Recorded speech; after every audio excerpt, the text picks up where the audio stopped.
Hello, insatiable listeners. Allie here.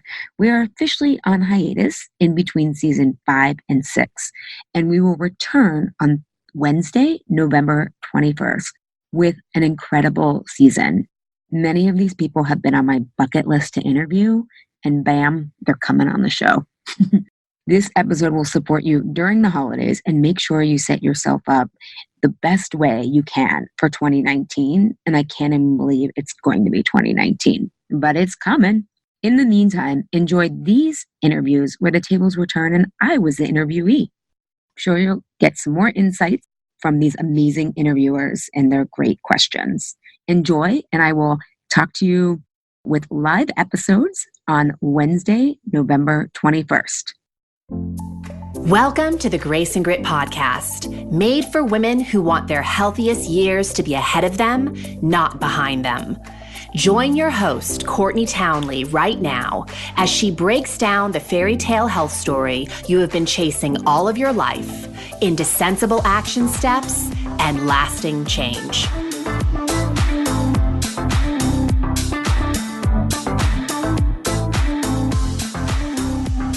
Welcome to the Grace and Grit podcast. This is your host, Courtney Townley. Thank you so much for joining me today on the podcast. I always appreciate your time and attention.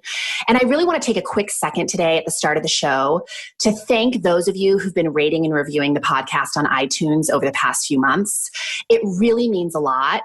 And I know it takes time on your part to go there and do that. But I also just want to remind you that it really does go a long way in helping to support the podcast and really help us to get more ears on the show. So thank you for that.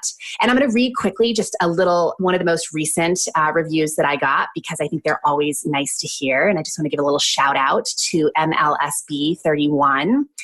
And she says, I only looked into Grace and Grit because of the strong recommendations from people I trust. I went from never having listened to a podcast before to practically binging on this one. Courtney's respect and passion for women's health are evident throughout, and her reality-based philosophy that each of us, regardless of age or current physical condition, can make small and manageable changes that add up to big benefits over time is a much appreciated breath of fresh air to this 60-year-old. So thank you, MLSB31, for that review. I so deeply appreciate it. And I'll be honest, I was never a person to leave reviews before I started a podcast, because honestly, I didn't really understand the value of them. I might reach out and send somebody an email to tell them how great of a job I thought they were doing, but I didn't understand the power that reviews have to actually get more listeners on the show. So if you have the time, you haven't left a review, I would so immensely appreciate if you would head on over to iTunes and do that. Now, my guest today on the show, Ali Shapiro, is also a podcaster who I'm sure appreciates reviews. And she's also a powerful women's health advocate who, again, I'm just so tickled to have her today. I'm really, really honored that she's here. She's the host of Insatiable, a podcast that is dedicated to the conversation of mending our relationship with food. And because the theme for the month of July on the Grace and Grit podcast is relationships, I reached out to a few colleagues to ask who they would recommend that I interview on the topic of improving relationships with food. And my friend Brody Welch, who many of you are familiar with because she's been on the show several times, she said without hesitation, you have to interview Ali Shapiro. And I am so deeply grateful that she gave me that recommendation, because the deeper I got into Ali's work, the more excited I got. Ali gets health and wellness and this relationship with food in a way that few people do. She pushes hard against diet dogma and is doing remarkable work by encouraging women to stop looking outside of themselves for another list of rules and regulations to follow about how to improve their health, but rather to go in and learn more about who they are and why they do what they do, which of course is the work that lights me on fire. So just a little bit more about her professional bio before we get into the interview here. Ali is the founder of Truce with Food, host of the top-rated podcast Insatiable, a holistic nutritionist, integrated health coach, and rebel with a serious cause. She's academically practically and empathetically aware of how the medical system, diet culture, and body positivity movements all have their own flavor of crazy. I love that. And she created her Truce with Food method while in graduate school at the University of Pennsylvania, where she earned her master's in organizational dynamics, which is kind of like getting an MBA in the change process, where she drew from her decade plus of working with real life clients and her own personal healing journey from having cancer as a teenager. So without further ado, I am very excited to introduce to you Miss Ali Shapiro. Ali, thank you so much for being on the show. Thank you for having me, Courtney. I love your energy. I love the concept of grace and grit. This is just going to be fun. Yes, it totally is. So I start everybody in the same place of just giving you the opportunity. I read your bio, but of course there's so much more to your story. And I would love for you to maybe just in your own words, share with listeners a little bit about who you are, the work that you do in the world, and really what got you into that work.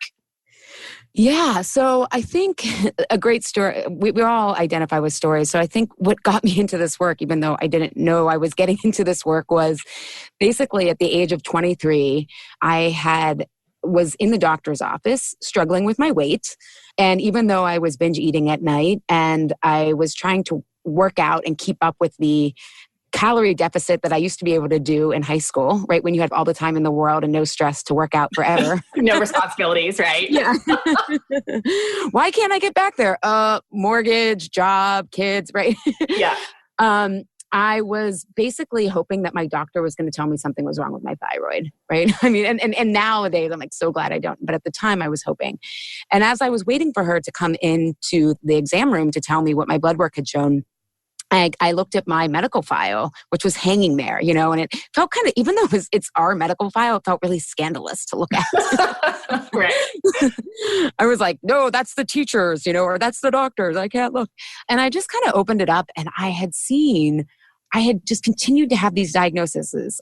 I was asthmatic as a child and that was there. And then I had cancer as a teenager. And then after cancer, I was diagnosed with depression in college. And then after my first job, I was diagnosed with irritable bowel syndrome. I had reoccurring bouts of acne. And I had tried everything that Western medicine, antibiotics, Accutane, Wellbutrin, Prozac, Celexa. And I just kind of had this realization that, oh my God, I am free of cancer. And that is a wonderful definition, a wonderful place to be, but I am not healthy by any means. And it just kind of made me realize that if we're going to think of health on a continuum, like I had gotten to zero, right? Like cancer is probably like negative 1,000 and I was at 100 at zero, but like, was there this other side of the continuum that I could get to? And the doctor came in, she told me my thyroid was fine. And she told me to eat less, move more. And she gave me a recommendation to eat salmon, canned salmon, and sprinkle Splenda on top of it. Oh dear. And yeah, and you can look back and be like, all right, all of this information has been out there, but it was the doctor recommending Splenda, which I knew from my own research and independent studies had been a carcinogen. In other words, it had contributed to cancer in preliminary studies. And I walked out of there just intuitively knowing that I wasn't going to get my answers from Western medicine. And that was a real turning point. Now, it's not like everything changed at that moment, right? I started becoming open to other information. Specifically, I was able to separate weight from health, which I hadn't done until that point. I had really configured the two. And because I was binging and emotionally eating, the pain point really was, how do I lose weight, not to how do I get healthy? But I really realized at that moment that I was going to have to give up dieting. And because I was so obsessed with losing weight, I basically said to myself, you're just going to have to learn to live being fat, and you're just too tired. You can't do this anymore. And, endings are beginnings, right? And that really opened me up. And I basically figured out how to reverse everything that had been on my chart, my depression, my irritable bowel syndrome. My skin cleared up. I wasn't taking reflux medication at 23 for my IBS. And I lost 15 pounds as a side effect of this by not focusing on my weight. But I was just thrilled to be off all these medications. And it was really a shining moment, but it was also a dark night of the soul because I thought, why did I not know about this? Why doesn't everybody know about this? Why are we still looking at food as this battle and only through calories? And why are we looking at the body as like this this area to have war on. And we have the war on cancer, war on depression. And we think those are just words, but they really influence how we approach the body and food. And it really sent me down a rabbit hole. I started reading books. I entered grad school to really figure out why more people didn't know about this. And it's a lot more complicated. It's simple, but complicated, right? It's always a tension of opposites. And so it really became my mission that people in life have independent choices. The body is very complex. I'm not someone who's, no medication, only food, or only this. It's a lot more complicated, but I wanted people to know that they had choices other than what was being offered. And what's been really interesting in the 15 years since I started my journey is I realized, first of all, how important emotional health is in relation to all of this. My depression, I got about halfway there, healing my gut, which I had realized had been destroyed from chemotherapy. Once I did that, there was still an emotional component to depression. And so what I realized is a lot of people have hit a ceiling with dieting or with only focusing on the food. And that has become really my personal mission to realize that I really like maximum results. Like I'm about efficiency, elegance. I want everyone to have these choices and get great results. And so that's basically why I dedicated myself to graduate school. I've done the heavy lifting of researching this both academically and practically. And then I have the personal insight to realize that it wasn't what everyone was saying the problem was, which is what willpower and discipline. And why did we think that? And so it's kind of a long way of saying that basically as I turn almost 40 here in October, I feel healthier today than I ever have in my life because I was weight watching at 11 and struggling with my life. So it started early. So I'll put a period there for now. Yeah. And you gave yourself permission to go a different way, which is really, at such a young age, I think that's incredibly mature because as you well know, I know lots of women in their 40s, 50s and beyond who are really in that space of rumbling with this exact idea that they know that current diet dogma isn't working for them. And they want to rebel against it. They want to stop focusing on the weight. And what we hear as a solution to that is just love your body. And it's like, well, how the hell do you do that? That's that's a big extreme. It's like one extreme to the other. Well, right. And I think because we're an all or nothing culture, which is part of the problem that I realized is that we are in this cultural matrix of extremes, right?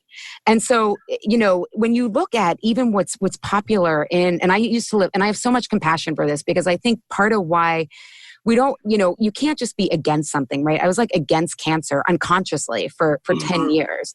And it's like, well, what do we want to be for? And I think we don't have a really great option. That's why I joke my work is option C. It's this moderate middle path. But when you look at the news, the only thing that gets reported is like extreme studies, or people put like if you hear something about a supplement, it's filtered through a media that says this will be the silver bullet, right? And then people start taking vitamin D and nothing changes, and they're like, oh, natural health doesn't work, right? And it's like, well, no, that's not it's right?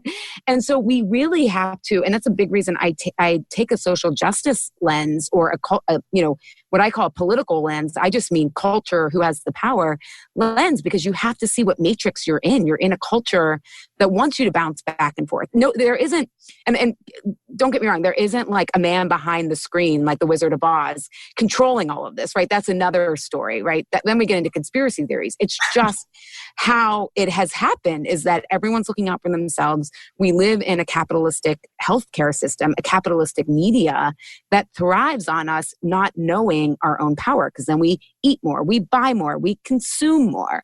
So that's kind of a tangent, but it's hard matrix to get out of. Well, and I think a lot of people would probably listening to this, on some level would agree that they aren't even aware of the matrix, right? Like it's like we're so busy and we're so consumed by life, and then when we have a little bit of downtime, we're watching a TV or we're being, brainwashed by social media, and I don't even think we realize the impact it's having on our matrix, essentially, right? Yes, we recover from the matrix in the evening, right? That's part of the matrix. You just like ding, it's like a ping pong game. Yeah, no. And that's one of the things that was so, I grew up in a very, my parents were both city school teachers. my dad grew up in the projects of Pittsburgh, very poor. My mom grew up on an organic farm. It wasn't called organic at the time. It just was farming. And so my parents, I guess you could kind of say, were hippies, even though they came from different paths. And they were obviously not just living off the land. They were, and I grew up in a very feminist house. So we didn't call it that, but my parents both made the same amount of money. They both had equal power. I didn't realize, like, we never said the word feminist, but how progressive my parents were. And I thought I knew some of this because my dad is someone who's always been, both parents, voracious readers and kind of always telling us about the system behind why things were happening. And even I learned later on that my parents actually researched chemotherapy when I was diagnosed. And chemotherapy happens to be very effective for Hodgkin's disease, which is the type of cancer I had. But, my mom was ready to send me to a juice farm. And my dad was like, hell no. My mom's like the free spirit. My dad's like, what are you talking about, Willis? This is... but I thought that I was pretty far outside the matrix. And I was like, oh, that's a sign you're still in the matrix. When you think you're out of it.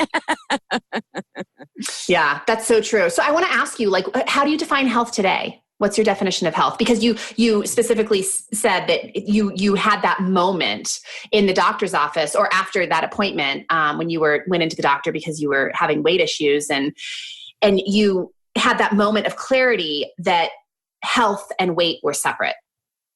Yeah. So I love this that you asked this question because my definition of health is, are you alive? Are you full of vitality? And what I mean by that is, are you taking chances? I believe a lot in nature, and nature has this creative impulse, right? Like nature is always, yes, there's death, but it's always creating, right? And I don't care if someone has a diagnosis, what their weight is. I want to know, are you open to life? And are you taking that creative energy and doing something that matters to you with it? And if you look from a Chinese medicine lens, we know that stagnation causes disease as much as inflammation, right? Mm-hmm. And I think when we are saying, are we alive, to keep that flow going and to keep the fire, that it's not stress, it's stress can be positive, but it's taking the challenging things in our life and making something meaningful out of them. To me, that's what with health and wellness are. And I think that's accessible to anyone, which is the exciting thing. I love that, Allie. This idea of associating taking chance and living. Are you fully alive? I love that question because I see so many women suffering needlessly because they are consistently living in a space of indecision. Yeah. Yeah. Well, and that's part of, unfortunately, that's part of our health culture. When you're living in indecision, I really see it as I get to hear this from my clients a lot, oh my God, I'm so indecisive. My thoughts are kind of racing. We're not really in our body, right? There's four ways of knowing. And there's your thoughts, which is where the indecision comes from, but there's feelings, sensing, which is your senses, smell, touch, hearing, and then intuition, that gut instinct.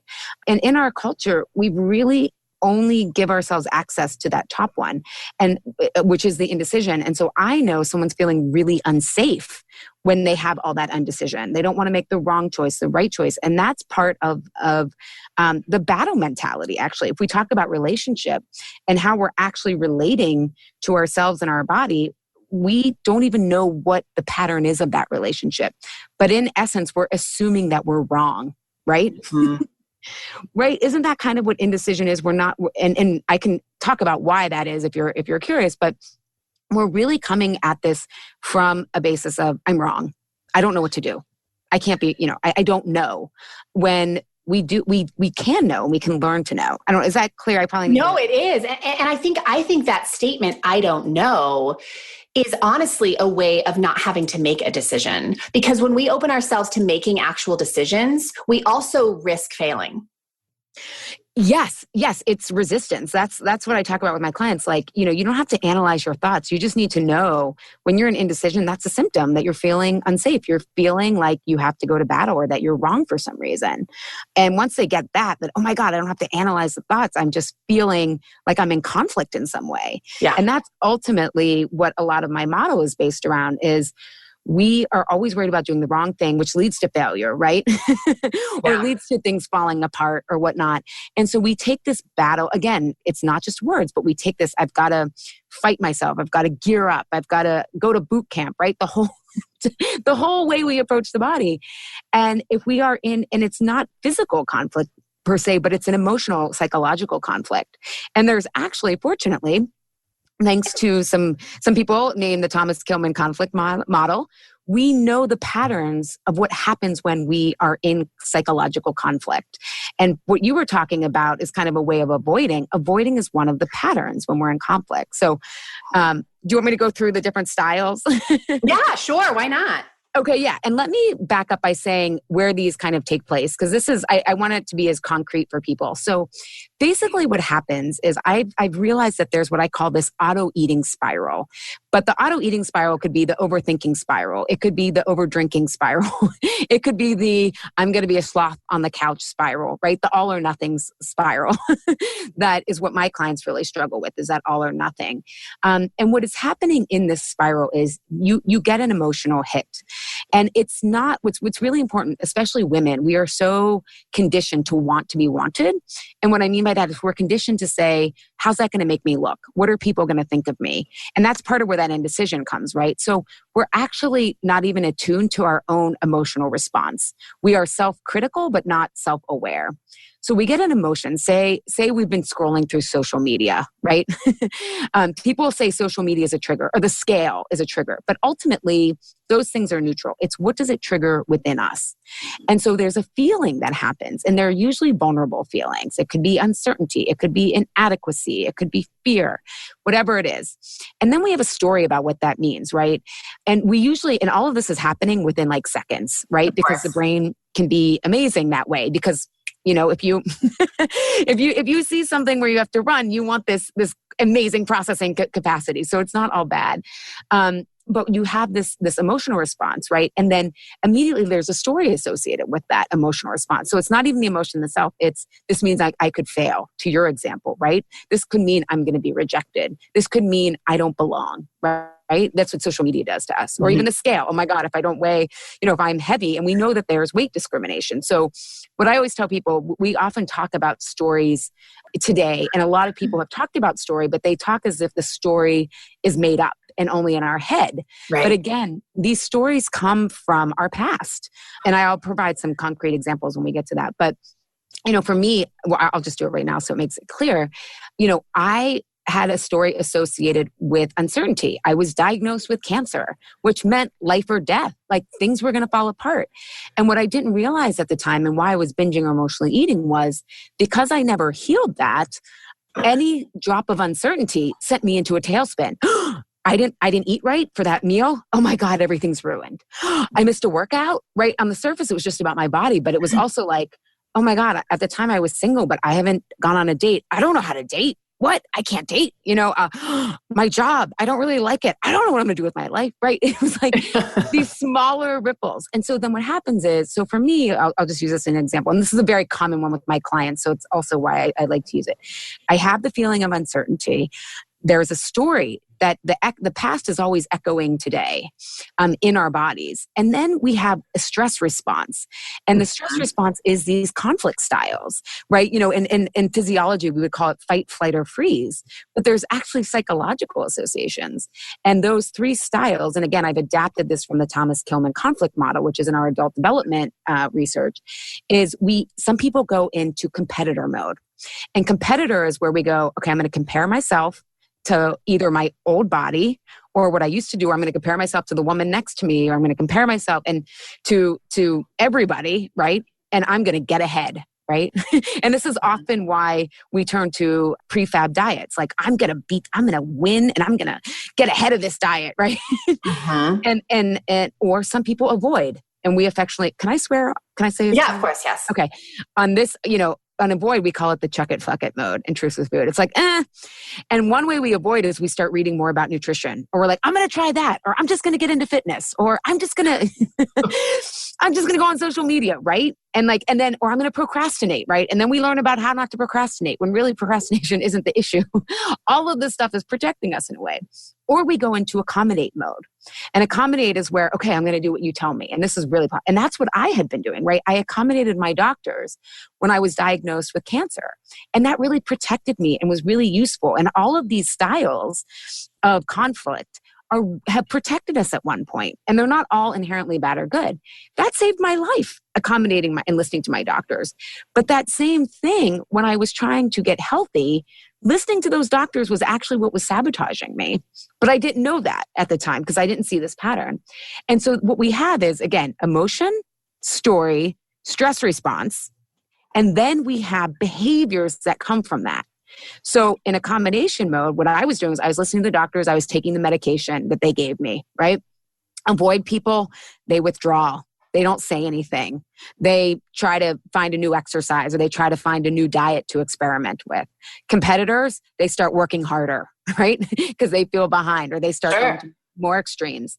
And what is happening in traditional change is we're looking at the behaviors. We're like, oh, how do I do this diet better? Or how do I learn more? When really that's actually the problem, right? These are protective behaviors that then they don't work, and they create a self-fulfilling prophecy of failure, of things falling apart.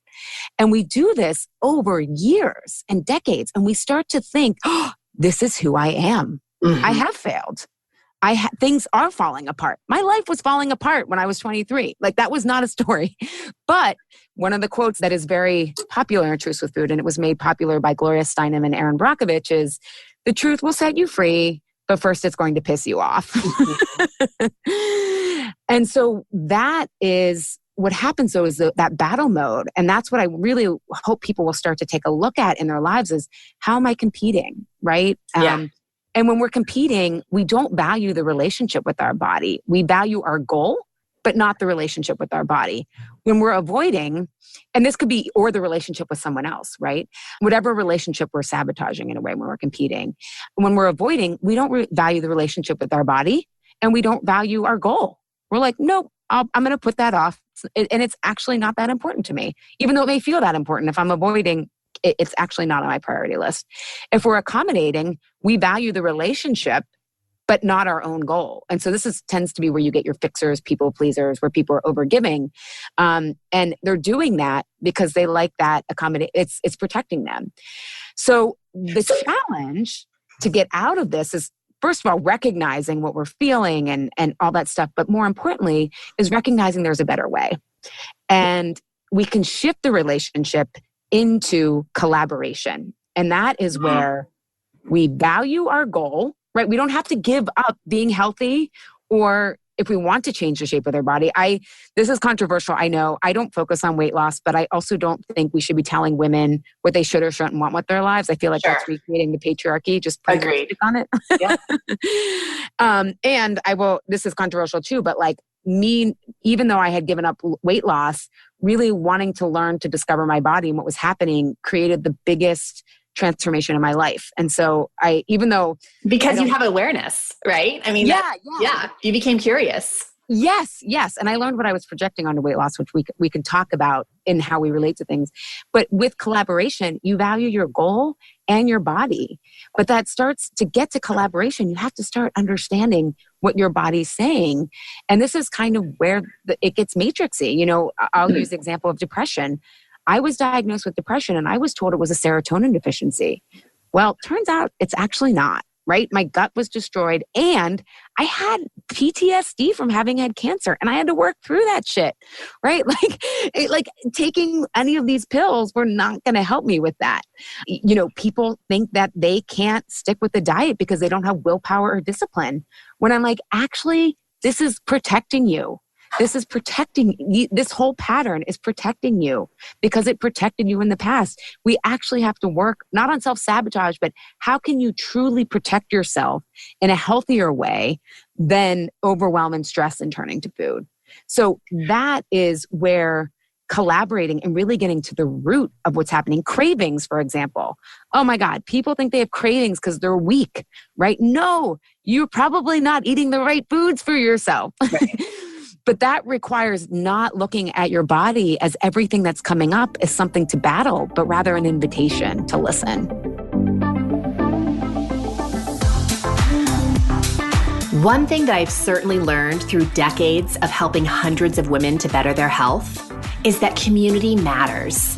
If you're loving these podcasts and want to join a community of women who are striving to take better care of themselves more consistently, head on over to Facebook and join the Women of Grace and Grit Facebook community, where we continue the conversations of these podcasts and talk about all things related to women's health. You can find that Facebook page at facebook.com/groups/Grace and Grit. Hope to see you there.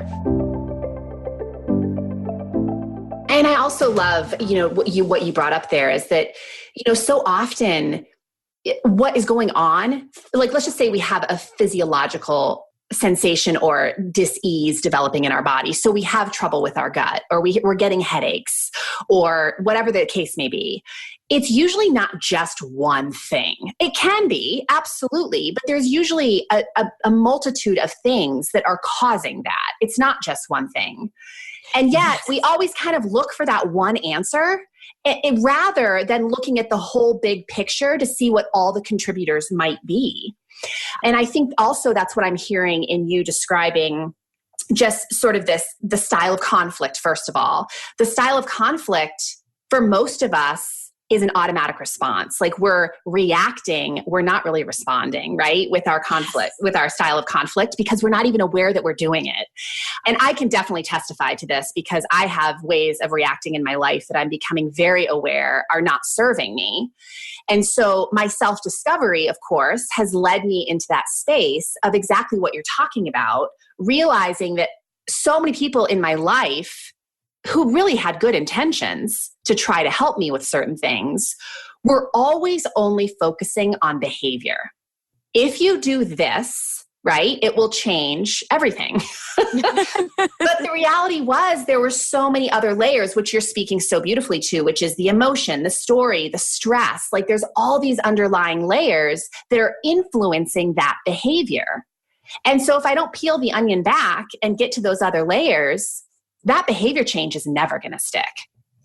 Yeah. And what makes it even a little bit more complicated and is that when we're in this protective mode, not realizing that we're in protection, we also generate these emotions like anger or resentment or guilt, which are protective emotions. But then we think that they're, I'm wrong. They define us. Yeah. Yeah. Or I'm a horrible person because I'm angry or resentful. It's like, no, you're actually protecting yourself against speaking up, and you're resentful because you're not speaking up, but it's protective that way.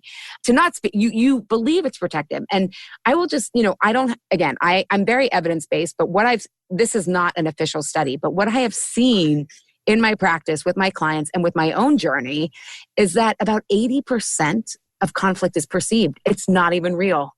And it's because we're not clear on our needs and we're not unclear on the needs of the situation.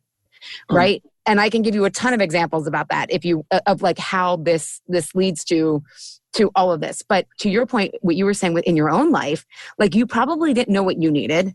The other people often aren't clear what they need. Right. Right. And so it's like, blind leading the blind, basally. Yes. In my programs, we laugh. We're like, how does anybody communicate? Like, nobody's really communicating, right? And I mean, and I think everyone can relate to this. Like, my husband, like, used to try to fix things when I was like upset. And I was like, why am I getting so irritated? And I was like, I don't want him to fix it. I just want him to listen. Especially, I'm an extrovert. He's an introvert. And so I had to ask him, right? And we're always more effective if we can ask people things to do, not to do. And I'm like, honey, if you would just listen, that's all I need right now. And it was funny. The first couple of times we would try this, he would be like, I could see him like holding back, wanting to give advice, Mm-hmm. But ultimately he wasn't frustrated because he can't fix it. And I'm resourceful and resilient and I can figure it out. I just needed a sounding board. And and that has changed our relationship because the same is with him. And then he would be like, I'm not one of your clients. I don't need coached. And I'm like, okay, I'm just going to listen, Mm-hmm. But it would create this like frustration back and forth with us that really was unnecessary once we both got clear on what we needed. Yeah, I love that. That's awesome. I want you to speak a little bit about agency with your body because you speak of this a lot in your writing and I've heard you mention it on podcasts. But what does it mean to have agency with your body?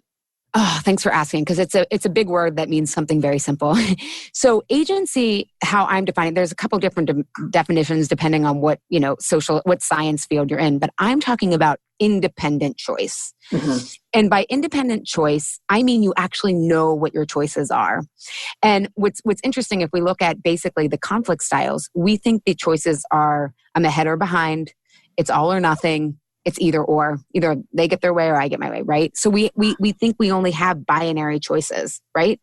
But there's a whole other creative, there's choices C, D, E, F, G, H when you get to that collaborative space, when you can really create with what's unfolded. And so if we go back to my example, like when I was 22, 23, like I didn't know that getting off packaged foods and taking out, for me, I had to get rid of gluten and like taking some digestive enzymes were a choice. I thought I only had a choice between antidepressants and antacids and different acne medication. And so I want people to know that they have other choices out there. They don't have to settle with fighting their body or giving up, right? Which are kind of what is people think they have those choices. And they don't have the choices. They don't have to have the choices of having the same fights with the same people, or they don't have to put up with a shitty boss, right? Mm-hmm. And I don't mean that you change jobs, because that's not a privilege everyone has. But I always say, like when we change our internal, because what happens is we kind of put grease on the fire when we're in a story, or when we. Oh man, do we? I'm good at that. Yeah. Oh, I'm really good at it. Like, you're great at poking and leaving. And I'm like, what? He's like, yeah, you jab and leave. And I'm like, oh, you're right. Yeah. So like I said, part of I know this is because this was me. Like, oh man. And people are like, oh, I'm like, I'm the most stubborn person. We have to teach what we need to learn. This is of course. Yep, I get it. I teach the change process because I am stubborn. Stubborn is all heck. I like to call it discerning, but it's stubborn. But so having this independent choice is really knowing what choices you have. And, what's really cool is my clients, they come in looking for food. I joke, it's like come in for relief, leave with life-changing freedom. And so like if you have a shitty boss or you have a tense relationship with your child, whatever it is, when you start to realize you can manage your own reaction, you don't change them, but you don't trigger their protective mechanisms. Because what we kind of joke is everyone is like 5, 6 or 7 year old walking around in adult clothing, right? Oh, yeah. So it's like an adult bag of bones, right? And so it's like everyone's just reacting usually on their protective sides, especially when things are tense. And so when we can be the bigger person, I had a client who she had like a really frustrating dynamic with her boss. And when she stopped actually learning, she was accommodating him. And when she stopped taking on his reactions, the whole entire dynamic shifted. Like it was healthier for her. She got clear on what she needed. She was able to see his reactions with the team as his own protective mechanism. And she could put that aside and soften and get clear on what he needed. And it shifted the entire dynamic. And I'm like, that's leadership, right? Like all leadership is really self-leadership. But she changed that whole dynamic by collaborating with her own emotional reaction, not reacting, by taking on his stuff, which is a pattern she had done forever with people in authority positions because it came from her parents, to now like shifting the entire team. Which is really the secret to any good relationship, right? Yeah. And then you start repairing that relationship because you guys end up having, this isn't magical thinking, of like, oh, I just don't care anymore. It's like, no, I care so deeply and I want this work environment to be a safe place. And so the relationship doesn't happen overnight, but has started to heal, right? And there's trust there again because there was an amazing outcome that one day in the surgery room. They finished effectively. Everyone was happy. They had a good time versus it kind of being the tension field and like, that it was. Yeah. I in one of the podcasts of yours I listened to recently, I heard you say that, part of the healing process and really this truce with food is about learning how, like being willing to dissect rather than constantly looking for the formula to follow. And I'm sure I'm butchering your words there, but it was something along those lines, right? We have to be willing to be teachable, be willing to stay curious, be willing, like you're saying right now, to collaborate with ourselves and our knowing and our not knowing to be able to understand ourselves better. Because we think we know ourselves so well. And I would argue, I mean, I'm 41 and I am learning stuff about myself that I really would much rather have kept in the dark for a really long time. And yet I also know it's helping me to move me to higher ground. And it's actually making me, helping me to create change in my life that I otherwise know would have never been possible. Totally. I mean, I always tell people they think that they don't have any issues. That's their biggest issue, right? Like, yeah, of course. Away from those people.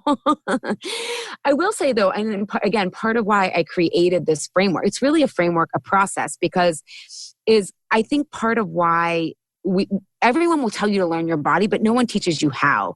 Yeah. And because it's so matrixy, I have compassion for people who are like, I want to learn my body and it be because part of the challenge is, right, all of us are usually triggered by uncertainty. And so you're forced, we call it closing the story loop or keeping the story loop open in Truths with Food, is when you're trying to figure yourself out, you're keeping that uncertainty open. You're like, is this going to work, right? That's part of the safety of relying on someone else's ideas and formula.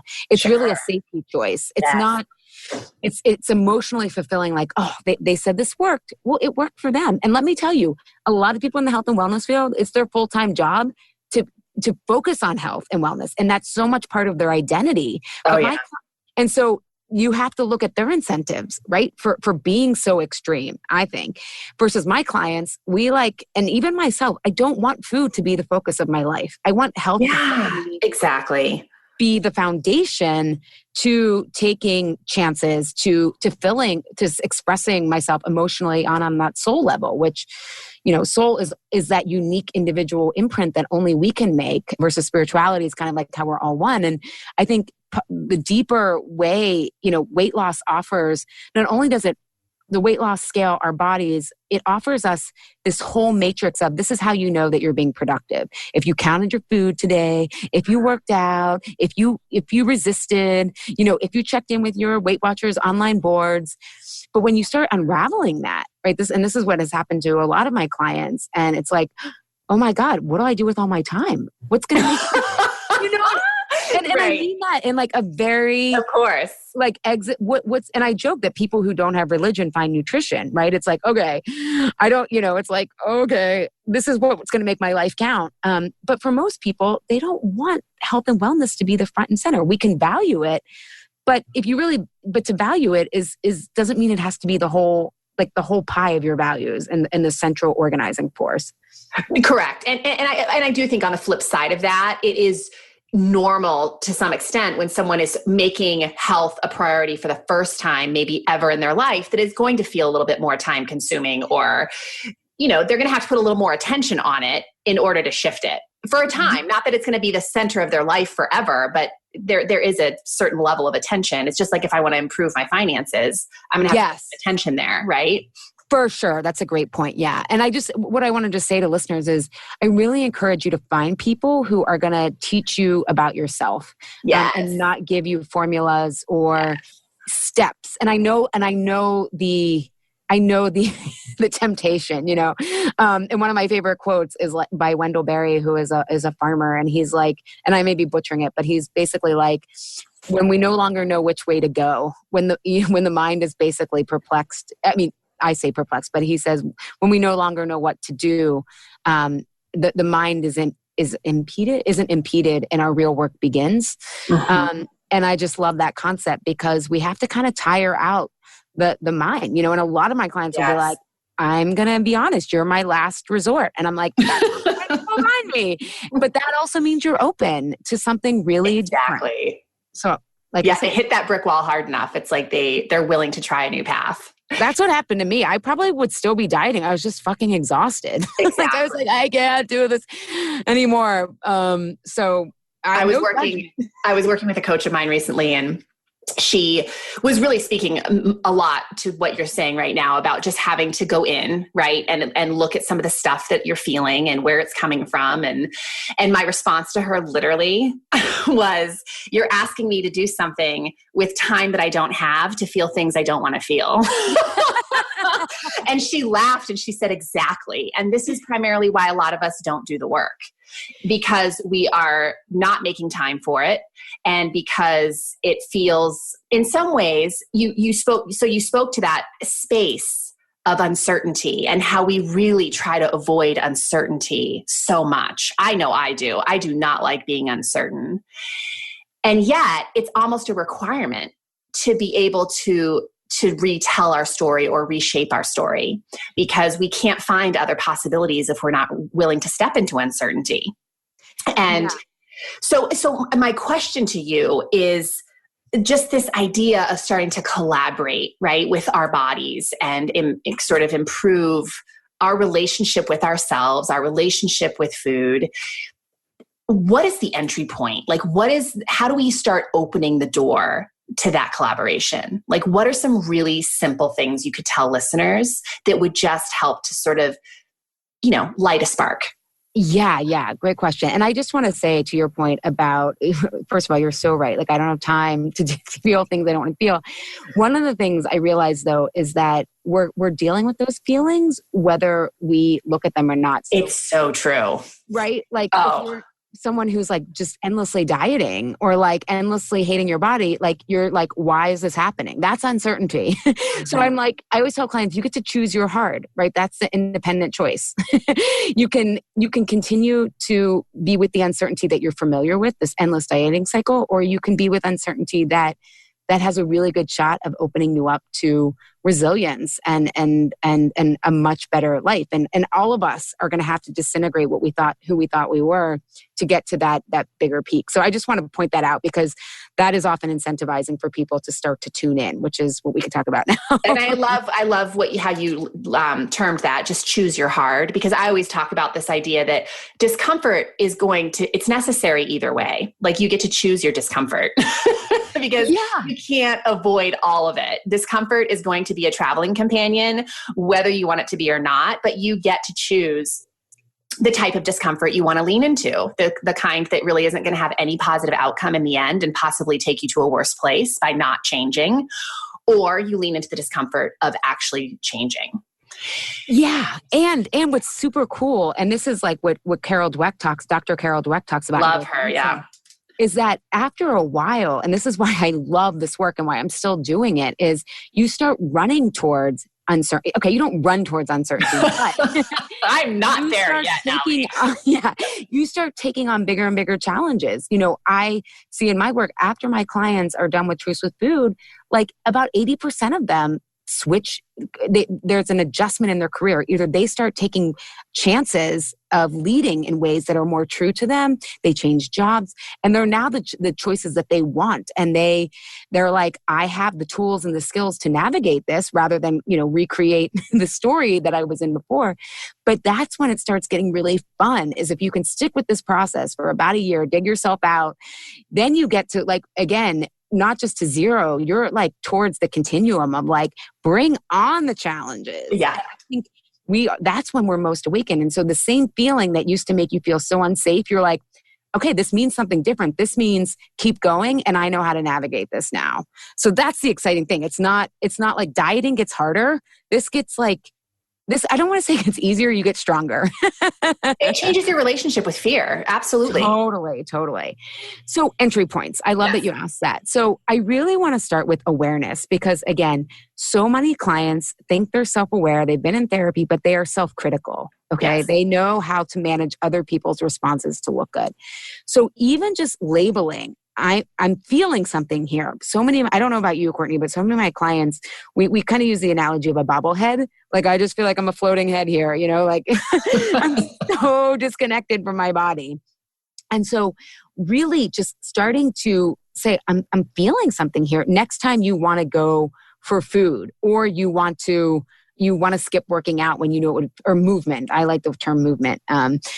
Work, whatever the quote self-sabotaging behavior is, stop for a second, and again, sometimes this will be after the fact, because the memory of our nervous system can be so overpowering. Often we will catch this after the fact. So I often encourage people in the beginning to do it at the end of the day, and look at, where did you start thinking about food a lot? right? And start to just label, what was I feeling? What was I feeling there? And what you were feeling, not what other people were feeling. And then say, what was my response there? Did I go into competitor mode?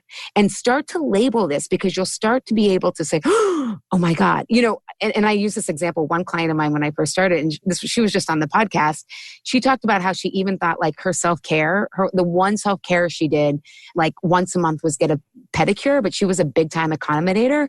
And she goes, oh my God, I went on that Thursday at 5:00 because that's when my manicurist could do it. I was accommodating her even in my self-care, and so start to look at, oh my God, these patterns of what, am I competing? Am I avoiding? Am I accommodating? And on my website, you can take a quiz to see what we cycle through these, but you can see which one's really prominent for you right now. Mm-hmm. And that awareness. And then the third step is rather than just reacting, I loved how you said reacting versus responding, is then asking, what do I need here? And it may not come right away. And sometimes it does, and we're afraid about it. Like you said, permission, right? But like, what would I have needed in that situation? And then also asking the other person, the situation. I'll give you an example of one of my clients is an attorney, and she was assuming the deadlines on these really challenging briefs that she had to write. She was assuming what the deadlines were, and I said, "Why don't you go ask the partner?" And it turned out they were 2 weeks later than what she had. But she was an avoider, right? So avoiders really like build up the all or nothing, right? It's like, it's got to be perfect. So it's got to be intense and it's got to be dramatic. And it was like, oh my God, I can do this in 2 weeks. There's no stress. It was imagined. It was perceived. So really getting clear on what is needed of the situation and for yourself. And then starting to realize like, what's the creative solution here? So that's the awareness, the labeling of what your stress response is, and then asking what you need and what the situation needs will be hugely relieving. And I will tell you, a lot of clients just noticing and labeling, what was I feeling here? Yeah. Is enough for those like mindless eating moments. They're like, realizing, oh, I'm actually really tired. Okay, I need to go out and get some sunlight if I'm at work, or I need to just go to bed early. Really, again, and I use this quote, Einstein said if he had an hour to save the world, he'd spend more time defining the problem than solving it. Mm-hmm. And getting back to that root cause, if we really think the problem's food, and giving the power to the food, saying, oh my God, I need more rules, oh my God, I need more tips to breathe, or I need to journal. It's like, yeah, you can journal, but like all my journals were about food and how much I love food, right? It's like, no, we need to turn in what's happening here and how am I reacting? And that is life-changing, even more than, just kind of, I know this sounds like a tangent, but a lot of mindfulness eating, we're just being mindful of the same way that we're looking at the situation. And it's kind of ruminating our thoughts. Oh my God. Why am I the problem? Yeah. Yeah. So really understanding and getting this clarity is the step. The beginning way in. I love it. I think that it's so on point and so helpful. And I know listeners will appreciate that. And one of the things I tell clients a lot is that, self-care always looks different. We're so conditioned to believe that self-care is always our diet and exercise. And they're such small parts of the conversation. They're very powerful parts of the equation. They're very important. And yet, if I pause in the day and recognize why I'm engaging in a self-sabotaging behavior, it's not because of food or exercise. It's because of something else. Mm-hmm. And it's influencing my relationship with those other things. And so it's, we keep hyper-focusing on those two pieces of this equation. And really, it's just so much bigger than that, which I think you've just done an awesome job speaking to. Oh, thanks. Yeah, relationship is invisible, right? So it's harder to see than like, we're such a materialistic culture. So it's like, oh, it's got to be what we see, and we take everything so literally. And it's like, there's always a metaphor. And what I love looking at these patterns of competing, avoiding, and accommodating is, on my podcast, we're going to do a series of like how eating triggers, and we're talking about social media, clothing, the scale, and aging. And it's like, sometimes people think they have all these problems, and it's like, no, it's just one pattern. And again, I'm about efficiency. And it's like, oh my God, if I can deal with this pattern of accommodating, I clear up so many things rather than trying to approach everything like, oh, better tips and tricks for social media. I mean, tactical things can help if your problem really is just a lack of education. But if you've tried something forever and it's a stubborn habit, you got to look below the iceberg, the tip of the iceberg. Yes, so agreed. This has been great. I have a question I ask all my guests, and I'm going to ask you because I think you'll speak really well to this. But I want these terms of grace and grit, these characteristics, these qualities. I would love for you to define them, how you interpret them, and how they've influenced your own life, either professionally or personally. I just feel emotional when you ask me that. Yeah. Grace to me is opening up to the mystery, the great mystery. To me, nature is kind of my guiding path, and it's so mysterious. And I'm amazed at the grit and resilience and beauty that nature produces. So grace to me is opening up to the mystery and really being open to it and dancing with it. Grit, is something I like to think I have. Grit to me, I think of digging deep, even when the mud's in your face and it's like getting into that root chakra and like, that primal screen of like, I'm going to keep doing this because it matters to me, not just to do it and not just to be in pain to be in pain. Yeah. But because I can contribute and turn this into something, and I can take a shower afterwards. Yeah, I love that. And I love how you termed that. Like you're doing it because it's important to you. And I think that so often we don't even stop to ask if this thing that I'm so consumed by is important to me. I know. And we're tour guiding. I always tell this story. I was like studying abroad in London and we met these guys and they were so cool. And they were telling us how they surfed and did all this stuff. And they're like, what's your hobby? And I was like, in my mind, I'm like, dieting? Oh, Allie. I didn't say that. Oh no, I managed my image. I was like, travel and learning. But I was like, holy shit, my hobby is dieting. I need to figure something else out. So any parting words for listeners? Of course, I want you to tell people how they can find out more about you and all that good stuff as well. Yeah, I think for everyone, I just want you to know that you are a wonder and not a widget. There is so much mystery and brilliance to uncover, no matter how long you've been fighting with food. And there's so much, it can be so much better. And you'll be happy that you took the path and just find people who are going to help you get in touch with yourself. Those are my parting words. Oh, I love it. I love it. And the best place for people to connect with you. Yeah. Like I said, if people want to really understand these patterns, even in more detail, I think AllieShapiro.com, we have a What's Your Comfort Eating Style quiz.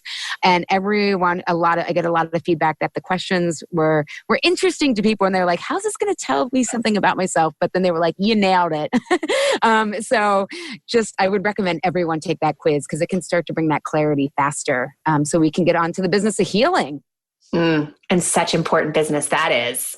Yes. Oh, Allie, I so appreciate the work you're doing in the world. I really appreciate you taking the time to share with us. And I really do hope our paths cross again soon. Yes. Thank you for having me, Courtney. Absolutely.